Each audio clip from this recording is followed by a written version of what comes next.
Hey everyone, it is Mario Tomic here, and in this video I want to talk to you about counting macros. And is it really necessary to count macros? Can you get lean? Can you get down to 10 to 12% body fat without counting macros or calories?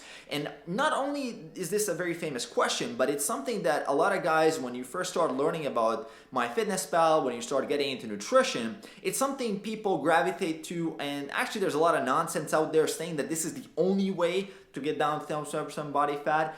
People say that it's the end-all be-all method and that you should literally count your macros the rest of your life.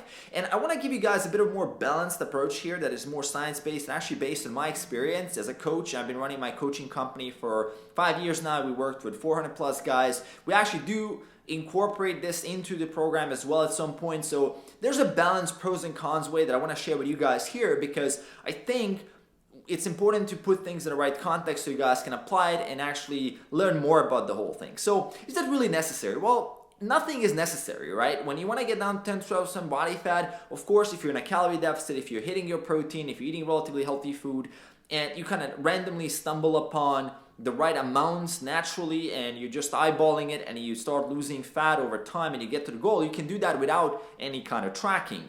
Now, why tracking macros and calories is so powerful is because it provides you with the accountability to know what is actually going on and what you need to troubleshoot when you run into obstacles. So that's one of the biggest values of tracking calories and macros. Now, the problem with it at the same time is that you do need to learn initially how to do this stuff. So it's not super easy to just get into compared to something like a strict meal plan, which a lot of these bullshit ads just give you, hey, here's a custom meal, but custom quote unquote, and they just ask you a few questions, just spit out, eat chicken, broccoli, rice, or some stupid thing like that. Now, counting macros is a lot more complicated than a strict meal plan, and it does require more skill and more learning, more practice, more patience to learn.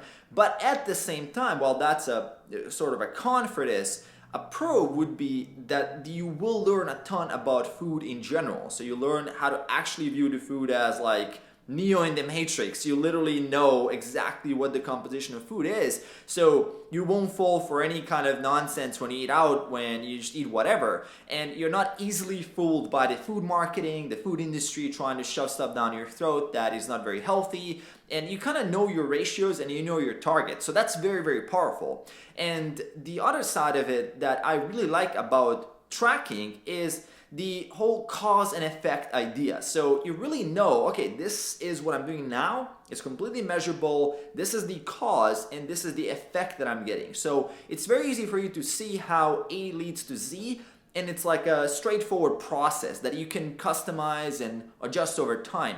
Now, again, the problem with counting macros as well can be the fact that you can get super attached to the outcome and super attached to the whole process, where you get super obsessive compulsive around it. So you're getting into all these kinds of crazy grams of everything. You get super paranoid, and if you go a little bit over, it's the end of the world, and can actually cause problems.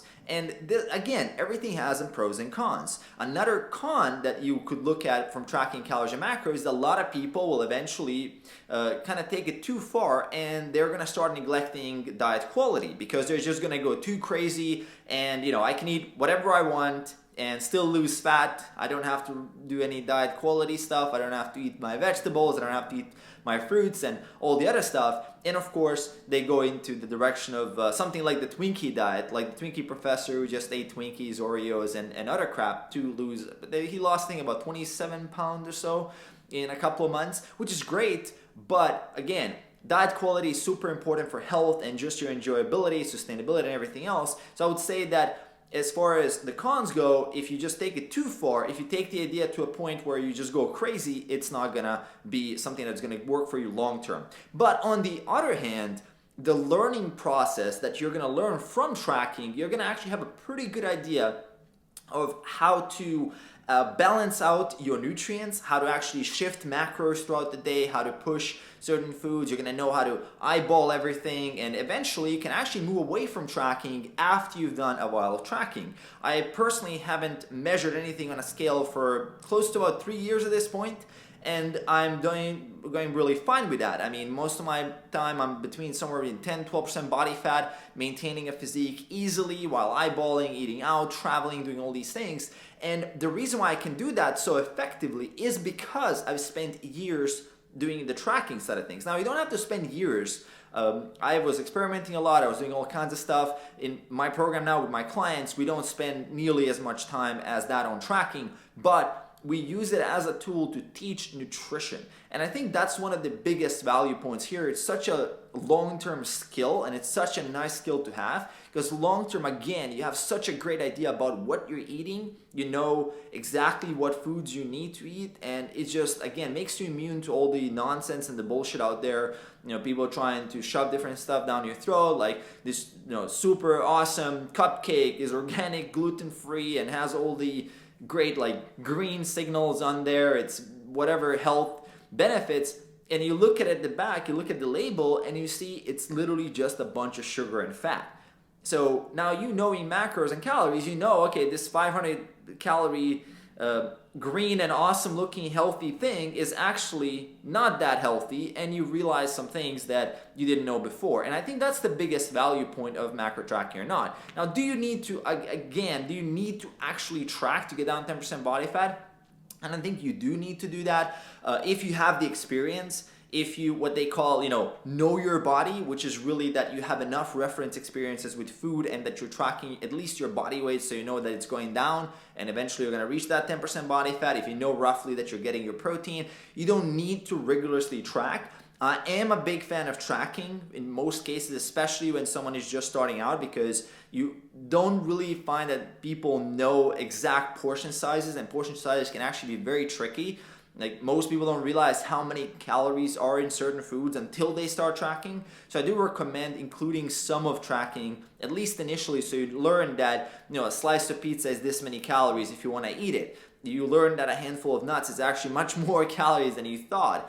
You learn how things work and roughly how much food you can eat in a day, so you can easily budget. And I think generally the rule of it's not managed if it's not measured. So to manage something, you need to measure it. It applies here as well as does it apply in business. It applies to productivity. And I use this rule in my life a lot. I'm very data driven. I'm very science based. I don't like the whole like woo-woo artsy stuff. I'm more into data science and analytics. So if I'm doing something, I prefer it to be measured and I prefer it to be exact as much as possible. So I know that if I do this, it's going to get me that outcome and makes me more confident and makes me rely and trust on the process a lot more than if I'm just winging it or randomly just thinking about that, visualize is going to work out.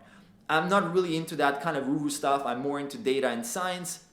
Now, this depends on you. You don't have to be like me, but if you are, you will appreciate tracking. You will love it because it is going to give you that confidence that what you're doing is actually working, and you don't have to rely on something that is really, really hard to predict. And I like the predictability factor of tracking macros. So that would be my balanced view of the pros and cons. Now, you can decide on your own whether you like the method, whether you accept the pros and you don't care about the cons as much, the fact that you do need to put in the work.